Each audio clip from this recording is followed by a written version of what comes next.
আমরা আলোচনা শুরু করতে চলেছি। একটা ভয়ঙ্কর প্রবণতা দেখা যাচ্ছে দেশের বিভিন্ন প্রান্তে, ওড়িশা, ছত্তিশগড়, মধ্যপ্রদেশ, দিল্লি, গুজরাট। বাংলাভাষী পরিযায়ী শ্রমিকদের উপর চলছে ব্যাপক ধরপাকড়। রাতের অন্ধকারে পুলিশ হানা দিচ্ছে। অভিযোগ উঠছে ভারতের বৈধ নাগরিকদের আটক করে বাংলাদেশি অনুপ্রবেশকারী তকমা দিয়ে জেলে পুরে দেওয়া হচ্ছে। কারো কারো ক্ষেত্রে আদালতের নির্দেশ ছাড়াই সীমান্ত পার করে বাংলাদেশে পাঠিয়ে দেওয়া হচ্ছে জোর করে, গোপনে। তাদের অপরাধ, তারা মাতৃভাষায় কথা বলেন এবং তারা বাঙালি অথবা মুসলিম।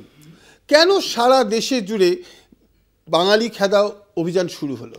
আসামের মুখ্যমন্ত্রী, যিনি নাকি সারদা মামলায় জেলখানা থেকে বাঁচতে বিজেপিতে গিয়ে আপাতত দেশে উগ্র হিন্দুত্ববাদের এক পোস্টার বয় হয়ে উঠেছেন, প্রতিদিন নিয়ম করে তীব্র বিষ ঢালছেন এক তীব্র অসমিয়া জাতীয়তাবাদ আর মুসলিম বিদ্বেষকে হাতিয়ার করে আগামী নির্বাচনের মাঠ সাজাচ্ছেন।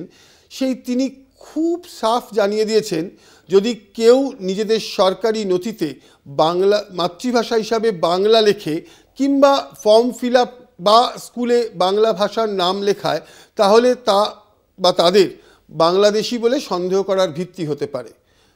শুনে নিন হিমন্ত বিশ্ব শর্মা তিনি কি বলেছিলেন। কি বুঝাব যে তার মানে অসমত ইমান বাংলাদেশী সোমালে গন্তি কৰিব আমাক সুবিধাই দিয়া হ'ব, তেতিয়া এনআৰচিৰ প্ৰয়োজনে নহ'ব, বাংলাদেশী আমি গন্তিয়ে কৰিব পাৰিম। কি বুঝাব যে তাৰ মানে অসমত ইমান বাংলাদেশী সোমালে গন্তি কৰিব আমাক সুবিধাই দিয়া হ'ব, তেতিয়া এনআৰচিৰ প্ৰয়োজনে নহ'ব, বাংলাদেশী আমি গন্তিয়ে কৰিব পাৰিম। মানে আসামের মুখ্যমন্ত্রী হিমন্ত বিশ্ব শর্মা মনে করছেন আসামের আদিবাসী বা প্রকৃত আদিবাসী বাসিন্দাদের মধ্যে খুব কম সংখ্যকই বাংলা ভাষায় নাম লেখান। তাই বাংলা ভাষা ব্যবহারকারীদের সহজেই আলাদা করে দেখা সম্ভব।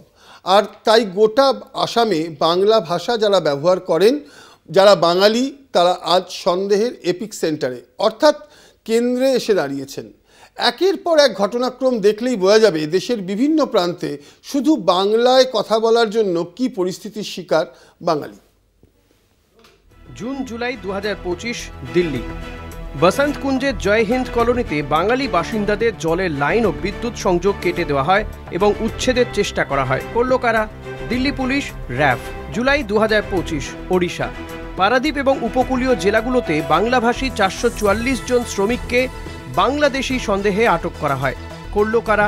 ওড়িশা পুলিশ। জুন 2025 মহারাষ্ট্র। মুম্বাই ও থানে থেকে পশ্চিমবঙ্গের মুর্শিদাবাদের 7 জন শ্রমিককে ধরে নিয়ে গিয়ে বিএসএফ বাংলাদেশে ঠেলে দেয়। পরে পশ্চিমবঙ্গ সরকারের হস্তক্ষেপে তারা ফেরে। করল কারা? Maharashtra police, BSF. May 2025 Uttar Pradesh. Kushinagar ও মথুরায় বাঙালি মুসলিম ফেরিওয়ালাদের ওপর হিন্দুত্ববাদী গোষ্ঠীর হামলা এবং পুলিশের হামলা, গ্রেফতার। করল কারা?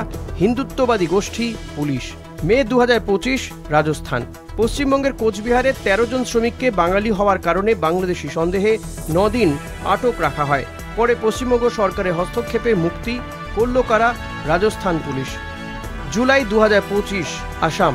পশ্চিমবঙ্গের কোচবিহারের বাসিন্দা উত্তম কুমার ব্রজবাসী, একজন রাজবংশী হিন্দু। তাকে আসামের ফরেনার্স ট্রাইব্যুনাল থেকে এনআরসি নোটিশ পাঠানো হয়।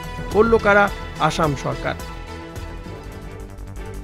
উত্তরপ্রদেশ, গুজরাট, রাজস্থান এই রাজ্যগুলিতে আক্রমণের ধরন আরও হিংস্র। উত্তরপ্রদেশে কুশিনগর, মথুরা এবং দেউরিয়ার মতো জায়গাতে বাঙালি মুসলিম ফেরিওয়ালাদের ওপর হিন্দুত্ববাদী গোষ্ঠীগুলো হামলা চালিয়েছে এবং পুলিশ তাদের আটক করেছে। তাদের বাংলাদেশি বলে গালিগালাজ করা হয়েছে, জিনিসপত্র তছনছ করা হয়েছে এবং এমনকি তাদের বিরুদ্ধে পাল্টা অভিযোগ দায়ের করে হেনস্থা করা হয়েছে। গুজরাটে 1024 জন এবং রাজস্থানে প্রায় 1000 জনকে বাংলাদেশি সন্দেহে আটক করা হয়।